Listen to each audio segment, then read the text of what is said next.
Aujourd'hui, nous allons parler de Céline Devaux et de qui est-elle. Céline Devaux est une réalisatrice et illustratrice. Elle obtient un baccalauréat littéraire et intègre ensuite la Sorbonne pour terminer ses études à l'École nationale des arts décoratifs de Paris, avec pour option l'animation. En 2013, elle réalise pour son projet de fin d'études son premier court-métrage qui est récompensé dans plusieurs festivals, et 3 ans plus tard, sa deuxième réalisation reçoit elle aussi un César. C'est en 2022 qu'elle réalise son premier long-métrage nommé Tout le monde aime Jeanne. Tout le monde aime Jeanne. Il raconte l'histoire de Jeanne, accablée de dettes après un échec professionnel, qui doit vendre l'appartement de sa mère décédée un an plus tôt à Lisbonne. À l'aéroport, elle croise Jean, un ancien camarade de lycée qui devient de plus en plus insistant. Jeanne, en pleine dépression qu'elle refuse d'admettre, se lie d'amitié avec lui, trouvant un répit dans cette relation. Moi aussi, ça me faisait ça tout le temps quand j'étais en dépression. Je suis pas en dépression, ça va pas, non. Ok.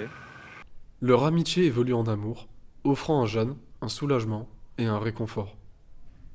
C'est une comédie de la dépression. Ce film aborde l'échec, la honte et la peur. Mais il le fait en tirant le comique du tragique. T'as envie de fumer, hein? C'est pas bien. Ça donne le cancer. Cancer de la gorge. Ring. Cancer du poumon. Ring. Le souhait de Céline Devaux dans ce film était de narrer la honte. Pour elle, partager sa honte était un geste généreux et le rend visible grâce aux animations. Ah! Mais comment on va faire? Comment on va faire? Tous crever, on va tous crever, on va tous crever! Ah! Nous sommes absorbés par son écriture atypique grâce à ses dessins, représentant les pensées sombres, mélangeant angoisse et anxiété dans la tête de Jeanne.